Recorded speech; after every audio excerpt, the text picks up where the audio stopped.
Някога, в свят отвъд времето и пространството, небесата и бездните били в крехък баланс.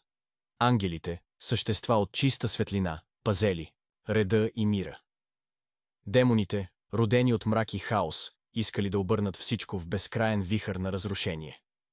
Столетия наред двете сили стояли на ръба на войната, докато един ден падналият принц, Лусарис, най-блестящият от някога най-възвишените ангели, не обявил началото на великото разрушение. С армия от огнени демони той атакувал портите на светлината, последната защита на небето. Небето отговорило.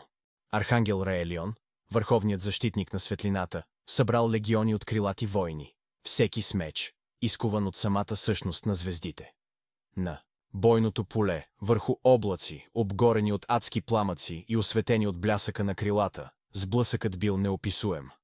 Ангелите пеели древни химни, които карали самия въздух да трепти, а демоните ревели, разкъсвайки небесата със своите вой. В центъра на битката Лусарис и Раелион се изправили един срещу друг. Един брат срещу друг, любов и омраза, обвързани в кръв и предателство. Денят преминал в нощ, но небето не станало тъмно, цялото се осветявало, от искрите на сблъскващи се мечове и криле, разкъсвани от магии. Когато първата звезда на зазоряване заблестяла, Раелион, макар тежко, ранен, успял да прикове Лусарис в окови от чиста светлина. Демоните, лишени от своя водач, били отблъснати обратно в бездната, но мирът не дошъл напълно, светът останал белязан. От този ден насетне войната между светлината и мрака продължила, не в великите бойни полета на небесата, а в сърцата на всички същества. Векове, след великата битка, хората почти забравили за войната между ангели и демони. Историите се превърнали в легенди, а легендите – в приказки за деца, но бездната не забравяла. Докато светът спял в неведение, Лусарис шепнал в съня на хората. Събрал тайни култове, засял страх и алчност в душите им. И когато настъпила най-дългата нощ, портите на бездната се пропукали. Ново нашествие започнало. Ала в едно малко селце, забравено от света, се родил Калеб, момче с белег във формата на пламък на гърдите си. Той бил необикновен.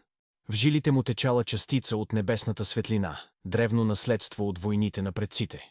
Когато демоните изпепелили селото му, Калеб, воден от тайнствен сън за крилат войн, се отправил на пътешествие. На върха на планината, Елиан той открил падналия меч на архангел Раелион, скрит в олтар от лед и камък. Щом Калеб докоснал острието, небето се разтворило и глас като гръмотевица прошепнал: «Ти си избраният. Последната зора започва с теб». С помощта на нови съюзници, мъдрата магиосница Селина, древния войн Берак и таен агент на ангелите, прикрит като човек, Калеб трябвало да събере изгубените реликви на светлината, но времето не било на тяхна страна. В бездната, Лусарис ковал ново оръжие, черното сърце, способно да унищожи самото време и да потопи света във вечна нощ. Битката този път нямало да бъде само между небето и бездната, тя щяла да бъде в душите на всички живи. Калеб и неговите другари странствали из разрушени земи, търсейки реликвите на светлината.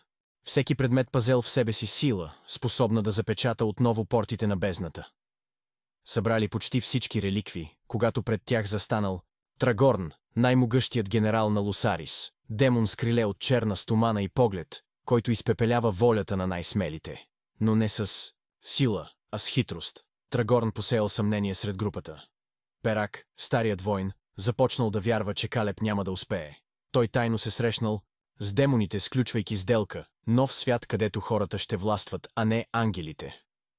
В съдбоносна нощ, когато Калеб се опитвал да отключи светилището на последната реликва, Берак го предал. Реликвата, короната на чистата светлина, попаднала в ръцете на демоните, сърцето на Калеб било разбито, доверие изгубено, надежда почти унищожена, но точно тогава в него се пробудила древната сила на Раелион. С меча на звездите, Калеб предизвикал Трагорн на дуел сред развалините на изгубения град Солвириан. Битката била колосална, мълнии раздирали небето, земята се пропуквала под силата на ударите им. В един последен, отчаян замах, Калеб пречупил черното сърце на демоните. Светлина, ослепителна като раждането на нов свят, се изляла върху бойното поле. Лусарис бил ранен, но не победен. С последна магия той се оттеглил в дълбините на бездната, заклевайки се да се върне. Калеб, окървавен, но непоклатим, вдигнал меча високо. Към небето последната зора била спасена. За сега. След войната светът се възстановявал бавно.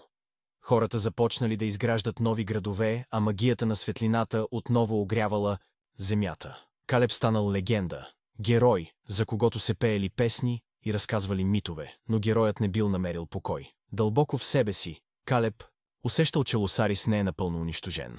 Бездната шепнела в сенките, а мракът отново набирал сила. В нощ на кърваво-червена луна, Калеб бил призован в небесния храм, свещено място, където ангелите коронясвали своите нови защитници. Там го чакал духът на Раелион, с чието последни думи той променил съдбата на света. Не, всички битки се водят с меч. Истинската светлина идва отвътре. Раелион поднесъл на Калеб благословията на небето. Огромни крила от злато и звезден прах израснали от гърба му. Тялото му заблестяло като изгрева над океан. Калеб станал новия архангел на зората. С новата си сила той създал орден на светлината. Братство от избрани бойци, магиосници и лечители, посветени на това да пазят света от завръщането на бездната, но дълбоко под земята, Лосарис ковал ново зло, демоничен крал, роден от омразата към ангелите и смъртните. Сега нова, още по-страшна война приближавала. Години изминали, откакто Калеб бил въздигнат като архангел на зората. Под негова закрила светът процъфтявал, но в сенките демоничният крал, наречен Моразул, надигал своята черна армия, отворили се портали над земите на хората, огнени реки, прорязали небесата. Създания от чист ужас пълзели от бездните, готови да заличат всичко светло. Тогава Калеб, облечен в сияйна броня от слънчеви метали, развял огромните си крила над бойното поле. В ръката си държал легендарния меч на зората, дълъг като буря, блестящ, като първия лъч на утрото. До него стояли воините от ордена на светлината, мъже и жени, избрали да се борят до последния си дъх. Битката започнала.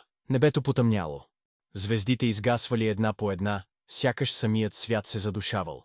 Калеб и Моразул се сблъскали в сърцето на бурята. Всеки удар на мечовете им разцепвал въздуха, карал планините да се разтърсват. Моразул се опитал да пречупи Калеб с думи: "Ти си сам. Светът ще забрави светлината, ти." Но Калеб отвърнал със сила, която идва не от меча, а от вярата си. Дори една искра е достатъчна, за да разпали нова зора. С последните си сили Калеб насочил цялата светлина в сърцето си. Избухнал в блясък, по-ярък от хиляди слънца. Моразул бил унищожен. Бездната запечатана, светът спасен. Но Калеб знаел, че няма да остане. Той се издигнал високо в небето, с меч в ръка и криле, осветяващи целия хоризонт. С усмивка, с последна песен на победата, той се разтворил в светлина, ставайки част от самата зора. От тогава хората вярват, всяка сутрин, когато първият лъч докосне земята, това е Калеб,